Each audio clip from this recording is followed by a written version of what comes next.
வணக்கம். எப்படி போயிட்டு இருக்கு எல்லாருக்கும்? எனக்கு ஒரே தலைவலியா போயிட்டு இருக்கு. அந்த மாதிரி தான் எல்லாருக்கும் போயிட்டு இருக்குன்னு நினைக்கிறேன். ப்ளூ சட்டை மாற மாதிரி பேசணும்னு நினைக்காதீங்க.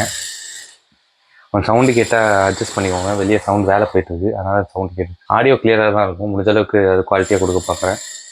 ஓகே நண்பர்களே, எதை பார்க்க வந்தீங்கன்னா understanding 3 different rules of life. அதாவது என்னை பொறுத்த வரைக்கும் எனக்கு இருக்கிறது காசு எதிர்பார்க்கக்கூடாது, ரிலேஷன்ஷிப் அதாவது வெளில ஃப்ரெண்ட்ஷிப்போ அது எந்த ரிலேஷன்ஷிப்பாக இருந்தாலும் எதிர்பார்க்கக்கூடாது, எக்ஸ்பெக்டேஷன் நோ எக்ஸ்பெக்டேஷன். இந்த மூணுத்துலையுமே முதல் ரெண்டு விஷயம் நண்பர்களே, மூணு இல்லை ரெண்டு தான், சாரி ரெண்டு தான், மூணு இல்லை.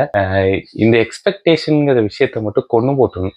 இது எனக்கு எதிரில் எக்ஸ்பெக்டேஷன் வந்துச்சுன்னா காசு எவ்வளோ வருதுன்னு எக்ஸ்பெக்ட் பண்ணக்கூடாது, கையில் எவ்வளோ காசு இருக்குது, எவ்வளோ செலவாகுது, எங்கே போகிறோம், எதுக்கு வரணும்னா அதுக்கு எக்ஸ்பெக்ட் பண்ண முடியாது. நம்ம எக்ஸ்பெக்ட் பண்ணாமே நடக்கும். செகண்ட் ஒன்று வந்து நம்ம ரிலேஷன்ஷிப் ஃப்ரெண்ட்ஷிப்போ எந்த ஒரு பாண்டிங்காக இருந்தாலும் சரி, அது எக்ஸ்பெக்டேஷன் இல்லாமல் அது எப்படி போதோ அதை பொறுத்த வரைக்கும் தான் எல்லாமே. அதனால் ரொம்ப இது எக்ஸ்பெக்ட் பண்ணிக்காதீங்க, ரொம்ப போட்டு ஸ்ட்ரெஸ் ஆகிக்காதீங்க. நீ எக்ஸ்பெக்ட் பண்ண தான் ரொம்ப ஹார்டாக இருக்கும். என்னடா அது இப்படி இருக்கே, இப்படி எல்லாம் அப்படி இருக்கே அப்படின்னு. இன்னைக்கு டேட்டு போனால் நாளைக்கு திருப்பி வராது. என்னை பொறுத்த வரைக்கும் அதான் நண்பர்களே.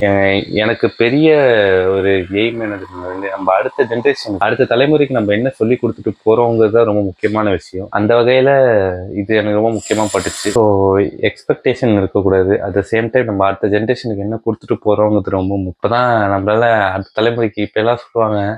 நிறைய பேர் சொல்லி கேள்விப்படுறேன். என் ஃப்ரெண்ட்ஸு சில பேர் பெரியவனாய் வளர்ந்து மற்றவங்களுக்கு உதவி பண்ணலாம்னு நினைச்சோம், ஆனால் இப்போ நமக்கே நம்ம யாராவது உதவி பண்ணுங்கிற நிலைமையில இருக்கோம் அப்படின்னு சொல்லி நிறைய ஃப்ரெண்ட்ஸ்லாம் சொல்லுவாங்க. That's not true.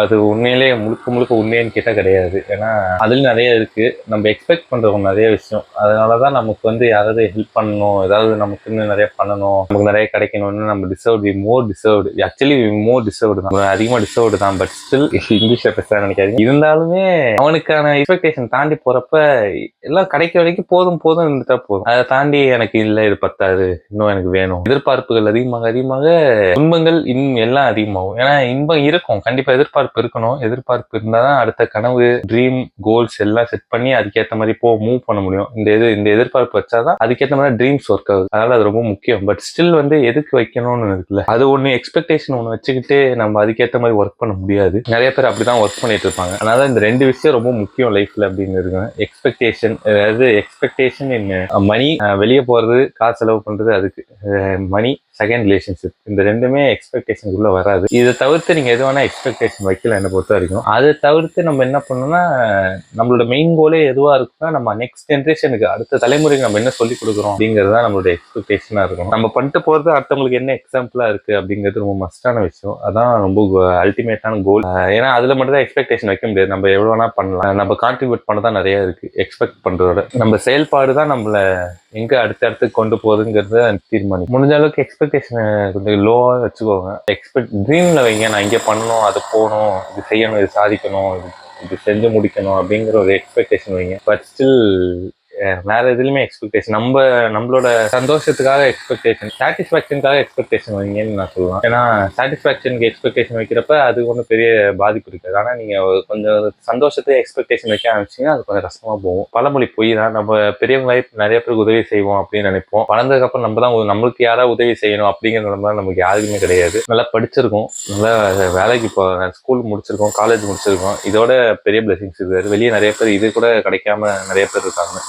So expectation வச்சுக்கோங்க. பட் ஸ்டில் நீங்கள் ஏற்கனவே எக்ஸ்பெக்டேஷன் தாண்டி தான், மற்றவங்களோட எக்ஸ்பெக்டேஷன் தாண்டி தான் நீங்களே வாழ்ந்துகிட்டு இருக்கீங்க. ஹாப்பி ஃபார் யுவர் லைஃப், அவ்வளோதான் சொல்கிறேன். ரொம்ப எக்ஸ்பெக்ட் பண்ணி சுற்றிட்டு இருக்காதீங்க, அதான் சொல்லணும்னு நினச்சேன். அதான் ஃபர்ஸ்ட் டைம் ஒரே டேக்கில் ஃபுல்லாக உட்காந்து பேசியிருக்கேன். அது கொஞ்சம் பிரோஜனமாக ஏதோ பேசியிருக்கேன்னு நினைக்கிறேன். ஸோ நண்பர்களே, அதான் சொல்லணும். லைஃப்பில் இதை நீங்கள் ஃபாலோ பண்ணாலே போதும். இதை தாண்டி உங்களுக்கு மெட்ரிக்ஸ் அட்வைஸ் ஏதாவது வேணும்னா கம்யூனிகேஷன் கற்றுக்கோங்க. கம்யூனிகேஷன் ரொம்ப முக்கியம். மற்றவங்ககிட்ட எப்படி பேசணும், எப்படி இன்ட்ராக்ட் பண்ணணும் அப்படிங்கிறது ரொம்ப ரொம்ப மஸ்டான விஷயம். அதில் கம்யூனிகேஷன் கற்றுக்கோங்க, அவ்வளோதான், வேறு எதுவும் இல்லை. இது ரொம்ப பேசிக்காக இருக்கு. கம்யூனிகேஷன் மேண்டரியாக இருக்கும். இதனால இங்கிலீஷ்லேயே பேச நினைக்கிறேன். சில வார்த்தைக்கு தமிழில் எனக்கு டக்குன்னு வரல, அதனால தான் இங்கிலீஷில் சொல்லிட்டு இருக்கேன். கம்யூனிகேஷன், தொடர்பு, எப்படி தொடர்பு சொல்லிக்கணும், இன்னொருத்தவங்ககிட்ட எப்படி பேசணும், எப்படி பழகணும் அப்படிங்கிறத கற்றுக்கோங்க. ஏன்னா முன்னாடி எப்படி ஃப்ரெண்ட்ஸ்ன்னு தெரியல, இதுக்கப்புறம் வரப்போகிற ஃப்ரெண்ட்ஸ் வந்து உங்களுக்கு ப்ரொஃபஷனலாகவும் ரொம்ப ஹெல்ப்ஃபுல்லாக இருப்பாங்க. உங்கள் கரியராகவும் சரி, உங்கள் பேஷனாகவும் சரி, எதுவாக இருந்தாலுமே உங்கள் கம்யூனிகேஷன் ரொம்ப மஸ்ட்டு. அதனால அடுத்த தடவை எப்படி கம்யூனிகேட் பண்ணுறீங்க இன்னொரு ஆளுகிட்டங்கிறத மஸ்ட்டாக பார்த்து பேசுங்க. முன்னமே இல்லை, நம்ம பார்த்து பேசணும். ரொம்ப ஜாக்கிரதையாக பேசணும். இன்னும் பேசணும், தெரிஞ்சு பேசணும். இவங்க என்ன நினைச்சிருவாங்களோ, அவங்க என்ன நினைச்சிருவாங்களோ. ஏன்னா முன்ன மாதிரி கிடையாது. சின்ன வயசுல ஜாலியாக அடிச்சுப்போம், அசிங்கமாக திட்டிப்போம். யார் எதிர்க்க இருக்கிறவன் கூடயே தான் இருப்பான், அவனை மன்னிச்சுக்கலாம், இது வேணா பண்ணலாம். ஏன்னா யாரும் யாரோடையும் ஸ்டேட்டஸ் வைஸ் பெருசாலாம் இருந்தது கிடையாது. ஏன்னா படிக்கிறப்ப என்ன ஸ்டேட்டஸ் இருந்திருக்கு ஒரு ஒரே லெவல் தான், எல்லாம் ஒன்றா தான் படிக்கிறோம், ஒரே லஞ்ச் பாக்ஸ் தான், ஒரே ஸ்கூல் பேக் தான். ஆனால் இப்போ அப்படி கிடையாது. ஒர்க் பிளேஸ் போனே ஒருத்தர் நிறைய பொசிஷனில் இருப்பாங்க, அவங்களுக்கு ஸ்டேட்டஸு அது இதுன்னு வந்துடும். அதனாலே நிறைய நம்மக்கிட்ட எதிர்பார்ப்பாங்க, இவன் இந்த மாதிரி பேசணும், இவன் இந்த மாதிரி நடந்துக்கணும் அப்படின்னு சொல்லிட்டு மேலே இருக்கிறவங்க எதிர்பார்ப்பாங்க, மேலே இருக்கிற பொசிஷனும் மற்றவங்களும். இருக்கிறப்ப நம்ம வேறு வழி இல்லை, நம்ம அதுக்கு ஏற்ற மாதிரி நடந்து தான் ஆகும். கொஞ்சமாவது ஜாலியாக இருங்க, ஜாலியாக இருக்க வேணாம்னு சொல்லு, ஜாலியாக பேசுங்க, ஃப்ரெண்ட்ஸ் ஃபார்ம் பண்ணிக்கோங்க. உங்க கரியருக்குன்னு ஒரு ஃப்ரெண்ட்ஸ் வச்சுக்கோங்க. என்ன கேட்டிங்கன்னா இப்படி வச்சுக்கோங்க, கரியருக்குன்னு ஒரு ஃப்ரெண்ட்ஸ் வச்சுக்கோங்க. அதை தாண்டி தனியாக உங்கள் ஜாலிக்கு என்டர்டைன்மெண்ட்டுக்கு ஒரு செட் ஆஃப் ஃப்ரெண்ட்ஸ் வச்சுக்கோங்க. டீ கடையில் பேசி நின்று பேசுகிற அளவுக்கு ஒரு ஃப்ரெண்ட்ஸ் வச்சுக்கோங்க. அந்த மாதிரிலாம் பேசுகிற மாதிரி ஃப்ரெண்ட்ஸ் வச்சுக்கிட்டிங்கன்னா உங்களுக்கு இன்னமும் ஈஸியாக இருக்கும். அதாவது கம்யூனிகேஷன் இஸ் மஸ்ட். முக்கியமான விஷயம் எக்ஸ்பெக்டேஷன்ஸை பற்றி பேசணும். இப்போ வந்து ஃப்ரெண்ட்ஷிப்ஸை பற்றி பேசிட்டு இருக்கோம். நம்ம கம்யூனிகேஷன் எவ்வளோ என்ன ஆகுது. இப்போ பேஷனுக்கு கம்யூனிகேஷன் ரொம்ப மஸ்ட். மறுபடியும் சொல்கிறேன், இது எத்தனை தடவை சொன்னாலுமே தப்பு இல்லை.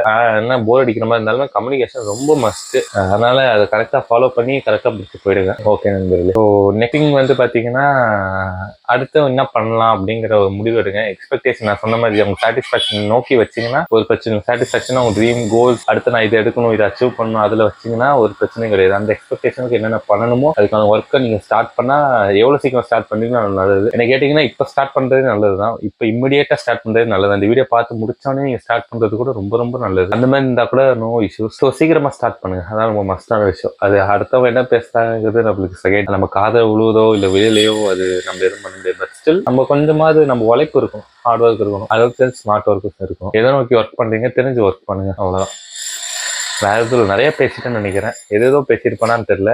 நான் நிறைய டாபிக் கவர் பண்ணியிருப்பேன், அவ்வளோதான். இதான் சொல்ல நினைச்சேன். Communication is must. மறக்காம எப்படி பேசணுங்கிற பழக்கத்தை வச்சுக்கோங்க. கூடிய சீக்கிரத்தில் இன்னும் நல்ல வீடியோ சந்திக்கிறேன். எனக்கு கம்யூனிகேஷன் எப்போ இதாச்சுன்னா நான் ரெகுலராக டீ கடைக்கு போவேன். டீ கடைக்கு போய் டீ குடிக்கிறது உண்டு. அங்கே எல்லாருக்கிட்டையும் பேசி ஃப்ரெண்ட்ஷிப் வளர்த்து அப்படி வளர்த்தாதான் கொஞ்சம் நமக்குன்னு ஒரு டெவலப்மெண்ட் கிடைக்கும். இப்படி பேசணும், இது என்னென்ன பண்ணணும் அப்படிங்கிற ஒரு டெவலப்மெண்ட் கிடைக்கும். ஸோ வந்து இதை தவிர்த்து இதுக்குள்ள உங்களுக்கு என்ன கதை இருக்கோ அதை தவிர்த்து எக்ஸ்பெக்டேஷன் வச்சுக்கோங்க. எக்ஸ்பெக்டேஷனும் ஃப்ரெண்ட்ஷிப்ஸுக்குள்ளேயே இருக்கட்டும். நீங்க நிறைய பாத் செட் பண்ணி வச்சுக்கோங்க. நிறைய ஃப்ரெண்ட்ஸ் பாருங்க, நிறைய பேர்ட்ட போய் பேசுங்க, பழகுங்க. ஃப்ரெண்ட் லவ், அவ்வளவுதான், வேற எதுவும் கிடையாது. இன்னொரு நல்ல வீடியோ சந்திக்கிறேன். Until that, bye from signing off, VJ Bharatwaj. Bye.